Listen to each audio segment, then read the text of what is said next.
So as I said, it's an assortment of ideas that I've culled from various interviews that were published in the 1960s and 70s. So much of this is a bit old in terms of timeline, but the ideas are still relevant. The ideas that she is discussing is still very relevant, which tells us that the structural discrimination against women is still ongoing in some fashion or the other. Okay, so some of her ideas are pretty interesting to look at in connection with this particular story, the stench of kerosene. So can we skip to the third slide? Next one, please. Yeah. So this is from an interview published in Indian Literature, and she is interviewed by Rama Jha. So here she says, Amrita Pritam says, women's liberation is not a separate thing from man's liberation. Like woman, man also is mentally a slave. Man has not yet tasted the friendship and company of liberated woman as an equal partner. Men and women have not yet met as two independent human beings. If men and women are not economically independent, how can they love?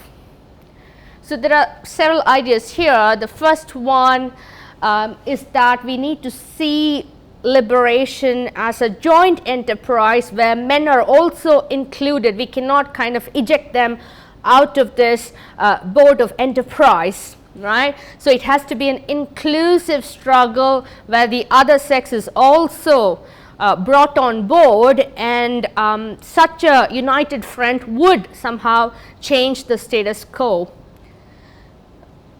And she says this point is interesting in respect to the stench of kerosene. Like woman, man also is mentally a slave. So I want us to look at a particular section where two sections, in fact, two points in the story. Let me come to the first one, page 103 in my copy. Guleri, do not go away, he begged her. I ask you again, do not go this time. He handed her back the flute, unable to continue. But why, she asked, you come over on the day of the fair and we will return together. I promise you I will not stay behind. I will not stay behind. That's one section which is interesting. Interesting because he does not have the courage to open up the subject matter, the subject that is bothering him, with his closest partner, right? Basically, he is being enslaved by someone or something, right? And come to the next section. Entering the house, he slumped listless on his charpai. You have been away a long time, exclaimed his mother. Did you go all the way to Chamba? She's irritated there. Entering the house, he slumped listless on his charpai. You have been away a long time, exclaimed his mother. Did you go all the way to Chamba? Not all the way, only to the top of the hill. Manak's voice was heavy. Why do you croak like an old woman? Asked his mother severely. Be a man. Manak wanted to retort, you are a woman, why don't you cry like one for a change? But he remained silent. He wants to, but he can't, right? So he is mentally a slave, right? And that is echoed here. Like a woman, man is also mentally a slave, right? And what is pretty interesting in this story is the fact that, as someone else pointed out earlier, patriarchy is channeled through the figure of the mother, right? So it becomes doubly powerful, doubly potent when women pick up the cudgels of patriarchy, right? When it is the man, it's something, but when it is the woman who is the custodian of this kind of structural discrimination, it becomes really, really monstrous. The other thing that we, of course, are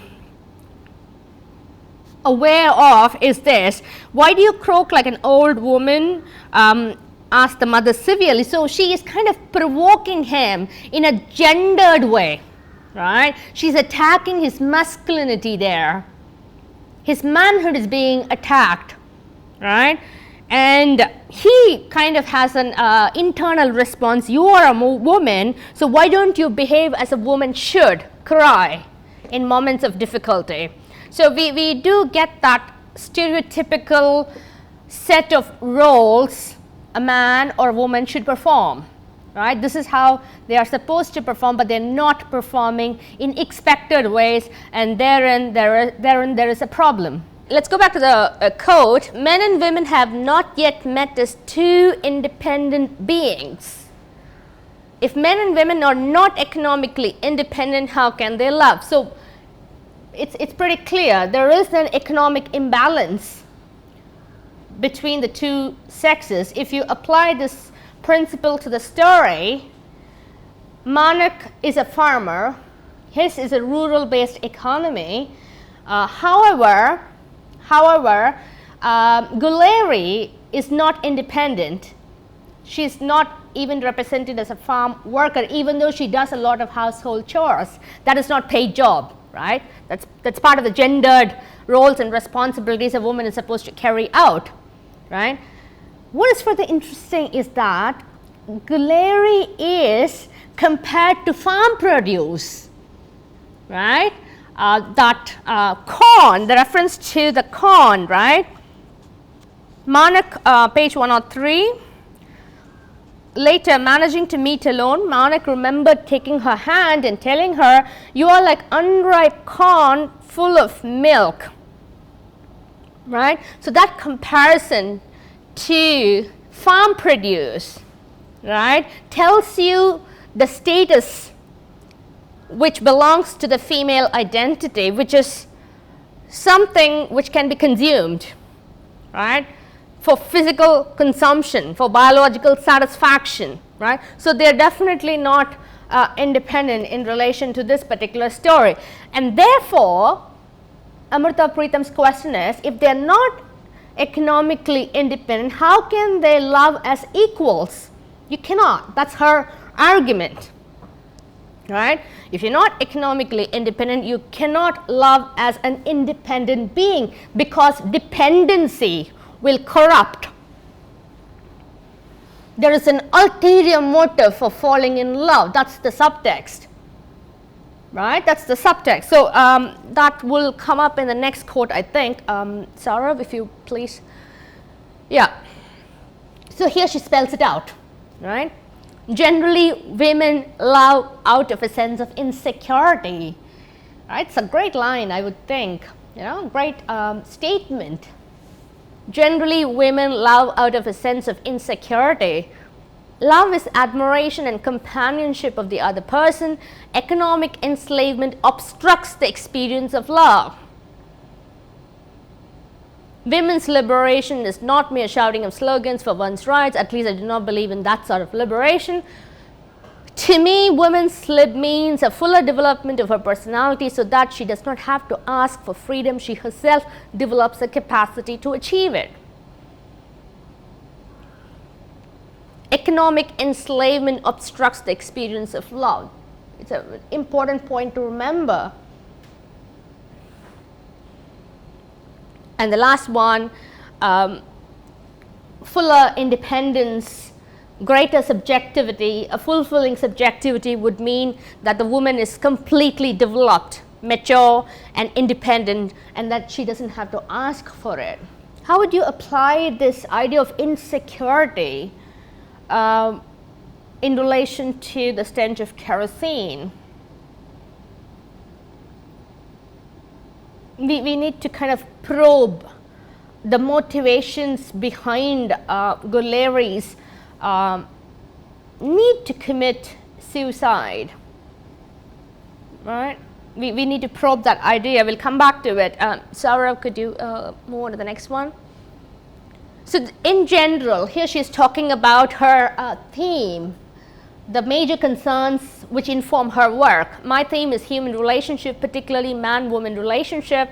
It is their treatment that differs according to the genre in which I choose to write. The novel certainly provides a bigger range, and sometimes the same theme acquires a different treatment according to the projected focus. So once again, in this story, it's the man-woman relationship that kind of strengthens and informs this plot. I'm somehow reminded of another story. Some of you might have read this. Kamala Das' Summer Vacation. How many of you are familiar with that story? Okay, it's a very interesting story. Summer Vacation by Kamala Das. We have as one of the characters a widower, okay, a man who loses his wife, and he has a child, a young female child, and the story is told through her eyes, how the loss of the mother kind of affects the way she looks at the world, and how the grandmother in the story takes care of her and things like that. But the point of comparison between that story and this one is that the husband, the widower, is still mourning the loss of his wife. He's so affected by that loss, that tragic loss of his wife, that he is not willing even to come back to the mother-in-law's house, because he would be kind of flooded by the emotions that are suffused in each and every corner of that house. So he doesn't come into that house at all. He drops the kid at the railway station. The grandmother comes and picks the child up, and then spends time with her for the vacation, brings her back again to the train station. The father picks her up from the train station, takes her back to Calcutta where he works, right? So the point of comparison for me there is the romantic narrative, right? The romantic narrative where even after the loss of the partner, the female partner, the husband is not kind of forced, at least for the sake of the daughter, to remarry, right?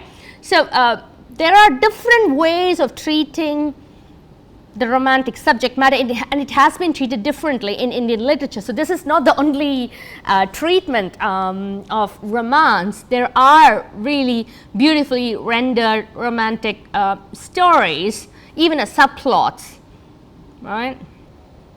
Okay, this idea is also very interesting. Here she talks about one of her earliest stories.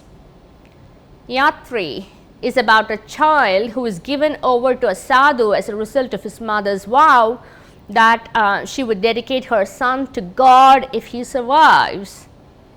The story is projected through the boy's consciousness, who feels angry for being the victim of somebody else's choice. In my novels, when I deal with the theme of love, it is not isolated love, but love connected with different aspects of life. Why I think this idea is interesting in relation to the stench of kerosene is the role of the mother, right? The role of the mother who gives away her child to fulfill a vow, right? So somehow the mother is at fault.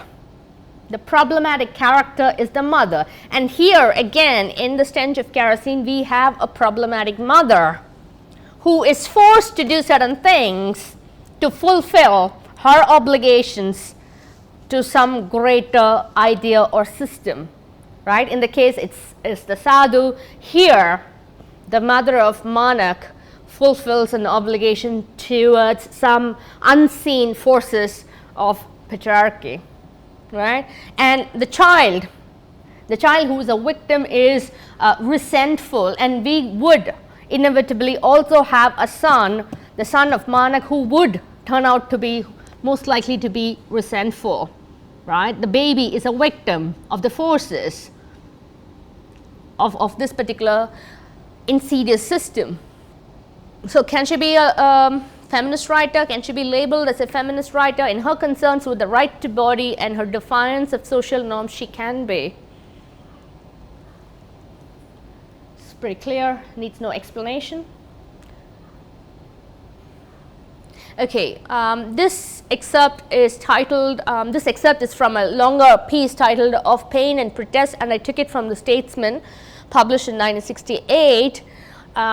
There is a recurrent note of bitterness, but unobtrusive and obviously sublimated in Amrita Pritam's conversation. The conversation refers to her ideas which come through during her interviews, but I could sense bitterness and resentment which are sublimated even in her literary works. There is a lot of bitterness in the stench of kerosene, bitterness on the part of Manak, right? Bitterness on the part of Guleri, bitterness on the part of the mother, the older figure, right? So there is a kind of a circulation of this angst, this anger in this story, which is reflective of certain concerns in the society. What is interesting in the stench of kerosene is that against this landscape of bitterness, there is also bubbling joy on the part of Guleri, right? Despite all her laborious day-to-day routine affairs, she still kind of finds joy in small pleasures of life, which is decking her up herself during the carnival festivals and so on, and looking forward to the journey home and things like that, enjoying the walk with Manak up to that hill. All those small pleasures are dotted in this story, which gives you a window into the kind of life or perspective towards life Guleri has, right? We somehow tend to focus a lot on the finale to the story, right? The death kind of attracts her attention, but the joys of Guleri is very, very interesting in the sense that she's not oppressed. Mentally she doesn't reflect that oppression so much, right? She doesn't reflect that. In fact, her encouragement of the husband to play the flute, to enjoy his music, her attempts at cheering him up, right? When she's on the verge of leaving. So she does have a kind of a vibrant attitude towards life, which perhaps may be an indication towards a very, very aware, self-aware personality, right? And we haven't talked about the other important thing, the fact that she's childless. She doesn't seem to exude that pain at all. One reason could be the fact that she's too young to realize the burden that's there on her, the invisible burden of lack of childlessness that's there on her shoulders. Everybody else seems to notice it's not her. That's one way to look at it. The other way is to see her as a person who is not limited by the fact that she is childless.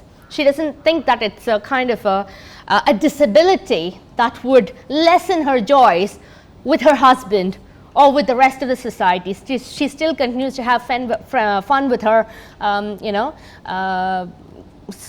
with her friends, right? So she could either be a very, very mature but romantic young woman, or she could be a very carefree but clueless young woman. There are two ways of looking at her. Yeah, that nicely leads us to this quotation. If a woman were too intelligent, Amrita Pritam says, if a woman were too intelligent, it would be a double tragedy. People don't like intelligent women here. Women are not taken seriously. Let's stick to the first one because it has a nice echo with this story. If a woman were too intelligent, it would be a double tragedy. So as I said, the lack of a child is not undercutting her happiness or defining her happiness there. She seems to disregard that fact. Maybe she's deliberately suppressing the pain. We don't know, but all other indications in the story point to the fact that she seems to have, to find her own happiness despite this lack. Right? And the very interesting thing here is that in the story there are only 2 references to her lack of children. There are only 2 references.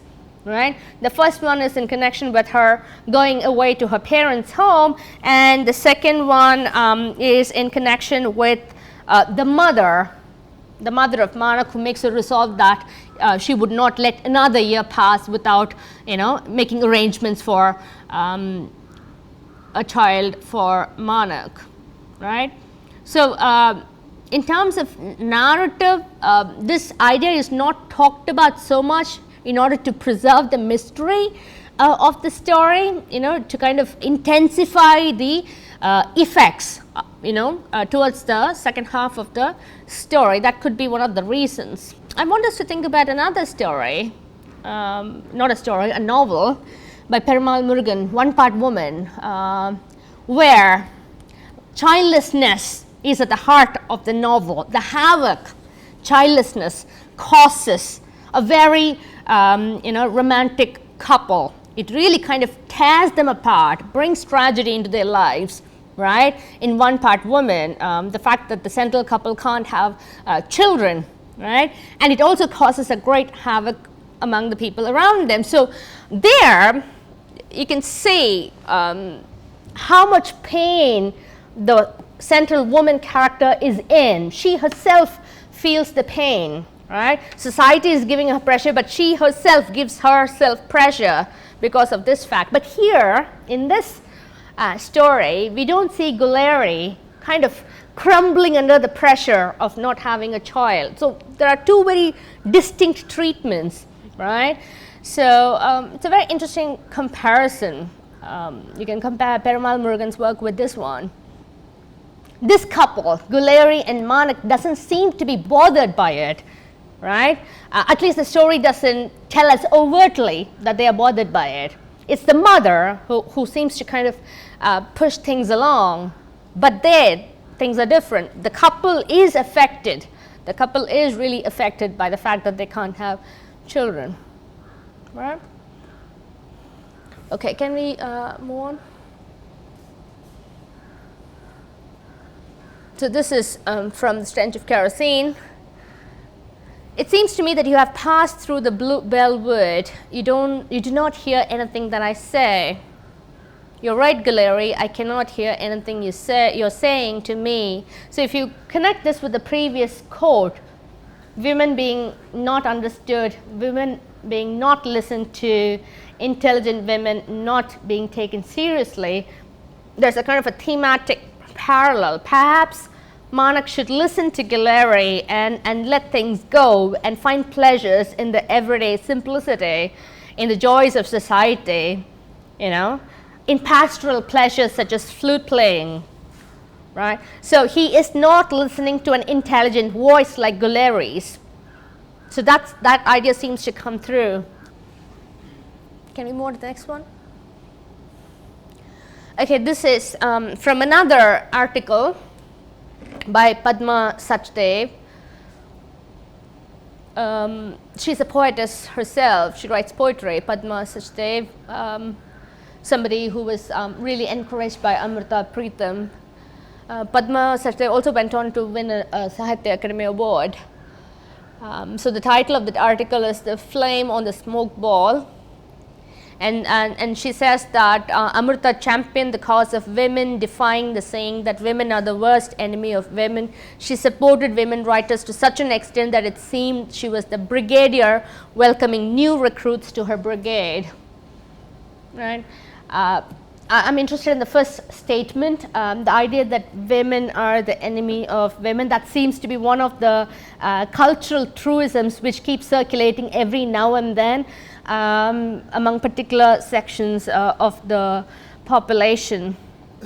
You can even hear that comment these days that the worst enemy of women are women. And in this story, in the Stench of Kerosene, on a superficial level, that seems to be very true.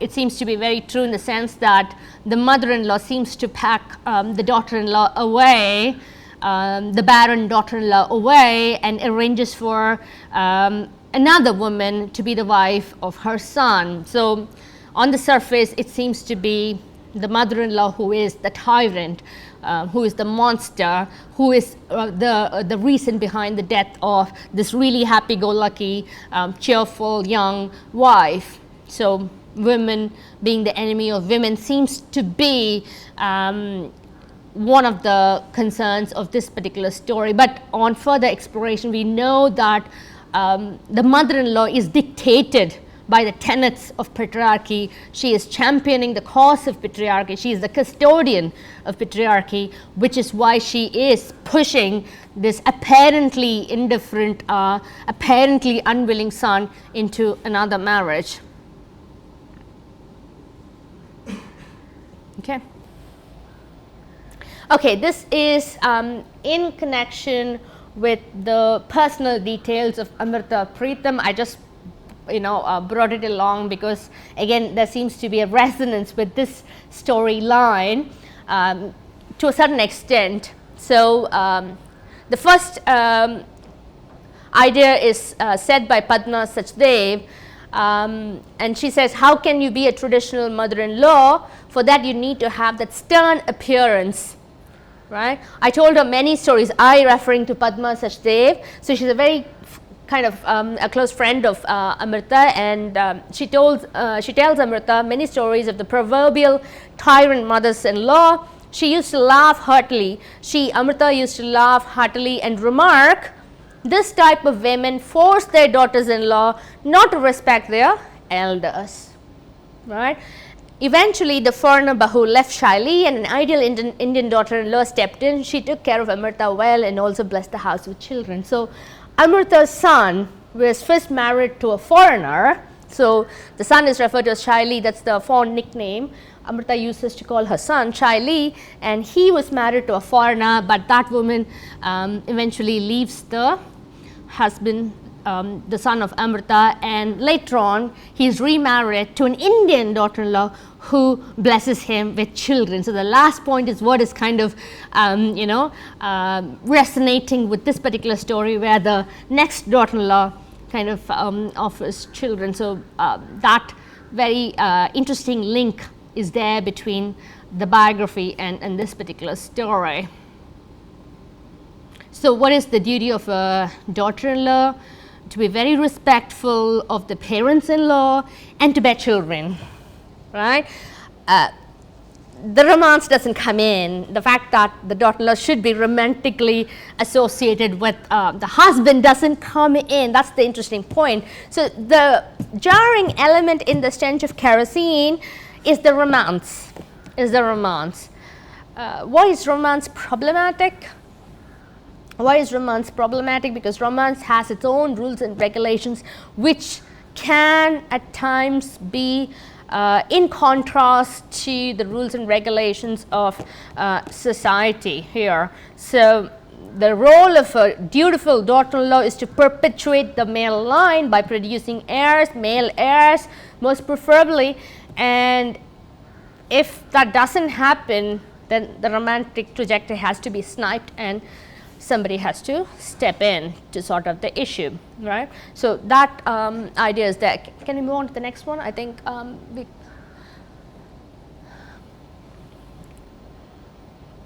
okay, this is from another journal, source is Mahfil. This journal now continues as the Journal of South Asian Literature, I think. So this is an older, this is the older one. And she is interviewed by Carlo Coppola, and there are related ideas which might be interesting in relation to the stench of kerosene. So he says, the staff reporter for Mahfil asks this question, comments saying, yes, as I recall, you were the first woman to receive this award. Carlo Coppola is the one who's standing in for Mahfil. You were the first woman to receive this award, Sahitya Academy Award. There seems to be a preponderance of certain types of images in your poetry, ones that remind me a good deal of the Urdu ghazal, the lover waiting for the beloved never coming to the lover. And she says the idea does perhaps come from there. It's a pretty common idea in nearly all of the poetry of North India, particularly Northwest India. But my expression of these themes, I think, is different. This is an eternal thing. One has to deal with it in life as well as in poetry. That eternal thing is the image of the lover waiting for the beloved. So the preponderance, the predominance of the romantic notion, the romantic idea is always there in Amrita Pritam's work. And in that context, I really like that section where Guleri and Manak meet in a kind of a pastoral setting, idyllic setting, a timeless setting, right, where there is no interference of society of any sort. There is no regulations in place there. Of course, Guleri somehow kind of channels some of the wild desires there. It's a nice scene there. In fact, let's have another look at that section. Natu took the mare a few paces ahead to leave the couple alone.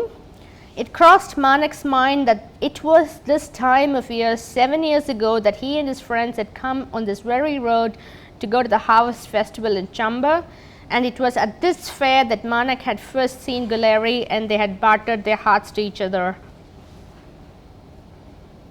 So that section, as well as the last idea there, where he says, you have walked all this distance, better get on the mare. That comment is very interesting. It's a very courtly gesture. It's a romantic gesture. You walked all the way, why don't you get onto the mare?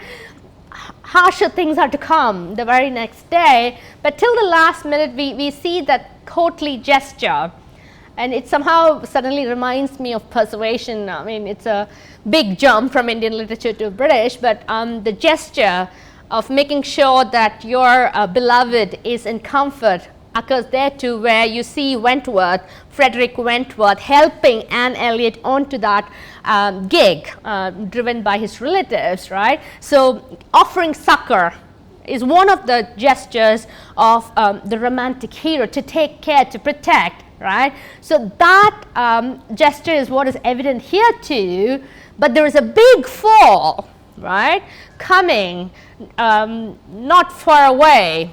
There's a big fall where he fails to protect the woman in question, where she kind of sets herself afire, right, because of this break in romantic fidelity, right, break in romantic fidelity. Her clinging to his flute is an indication of her loyalty towards her lover, right. So it's a important narrative which is kind of sniped off in this story. So I would see this as a clash of narratives of romance and the institution of marriage, right? They come to a head where, as I said in the last class, something has to give and romance gives, right? Romance falls, collapses, right?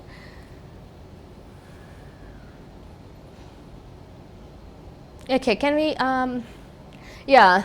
this is something I also pointed out in the first class for this story. Mahfil points out that the fire images are also very outstanding in her work in general. The hot breeze, the cigarette, the hot veins of the body, or a cooking pot. The idea of heat, visceral, eviscerating, unbearable heat is one of the frequently used images of Amrita. Heat that seems to somehow offset the pain in the heart of the woman, right? So, and she says, yes, I used the cigarette image in one of my latest poems called Amrita Pritam.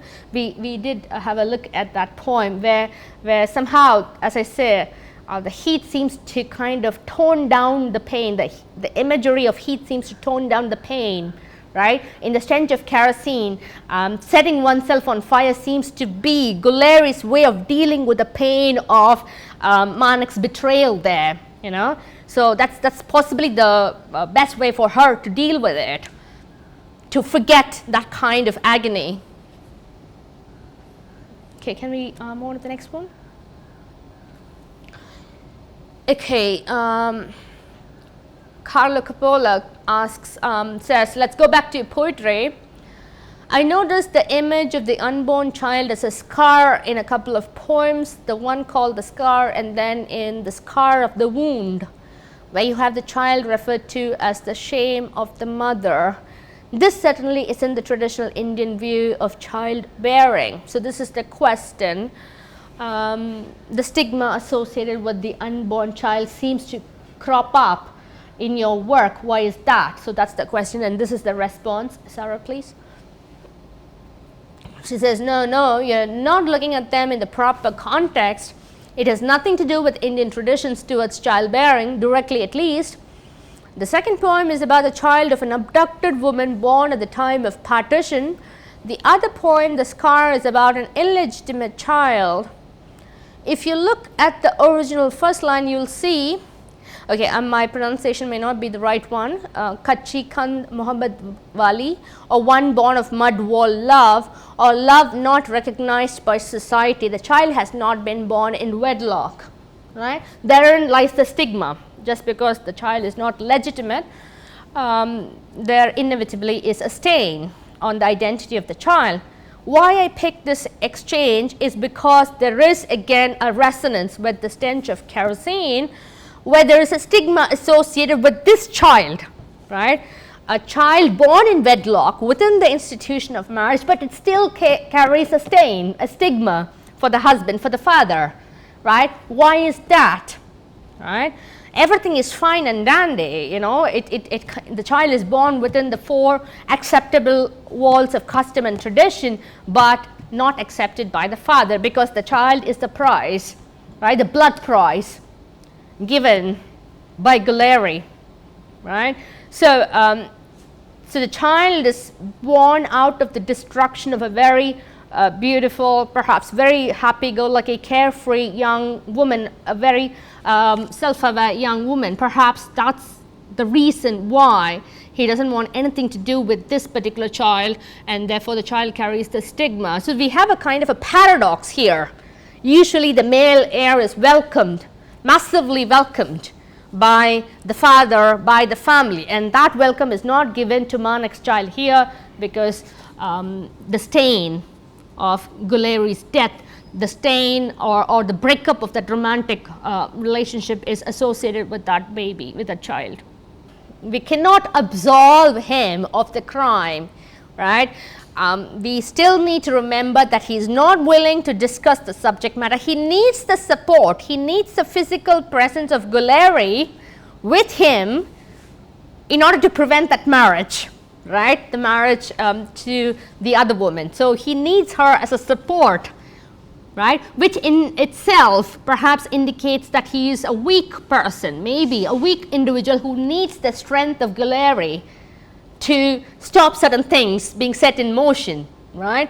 So we need to always remember the complicity, and again those very disturbing ideas there. Obedient to his mother and to custom, Manak's body responded to the new woman, right, but his heart was dead within him. So what, right? So the heart is dead, but the body responds, and again, so that you know, perhaps a very insidious set of double standards is at work. We don't know, but we need to kind of question the silence, the weakness, and the participation in perpetuating this structural system of patriarchy, right?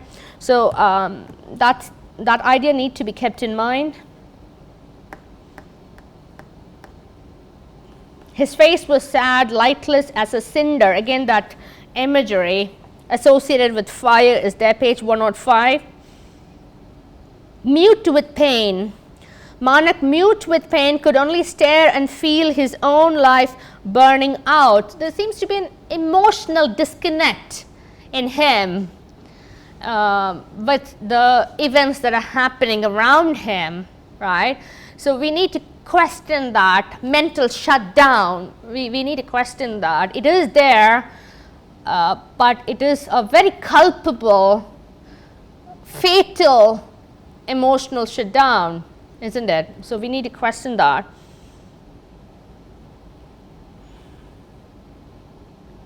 We also need to talk about one other thing which we haven't touched on at all, which is the father of Guleri. Among Manak's page 103, amongst Manak's kinsmen, it was customary to settle the bride price before the wedding. Manak was nervous because he did not know the price of Guleri's father, Guleri's father would demand from him, but Guleri's father was prosperous and had lived in cities. The father-in-law is prosperous and knows about the urban world where discriminations are less obvious as well, more toned down. So he had sworn that he would not take money for his daughter, no bride price for the daughter, but would give her to a worthy young man of a good family. Worthy young man of a good family. So his trust has been broken too by the silence, the very culpable silence, the emotional disconnect of Manak. Right, by the cowardice, let's call it by its original name, the cowardice. All right. So Guleri's father, a very brief appearance in the story, but a very interesting character in that he breaks traditions there in not demanding a bride price. The other daughter-in-law who is bought, quote unquote, is bought with the bride price. Right. So we can compare the two different families that are there. Families of brides that are there in the story, one Guleri's and the other, the second wives, right, who's bought for 500 rupees, isn't she? Yeah. So the father is a very interesting character. Perhaps this interesting father brought his daughter up in an interesting, more carefree way, in a more modern way, quote unquote, right? Here I'm reminded of Kabuliwala, where the father raises Minnie by not teaching her, telling her about all these marriage rituals and so on and so forth, right? The child is kind of brought in a more or less healthy environment where she is not constantly reminded of the fact that she has to go away to the in-laws' house, right? So we do have references to such modern fathers in Indian literature. Yeah. Okay, I think I'll stop here. Thank you for listening.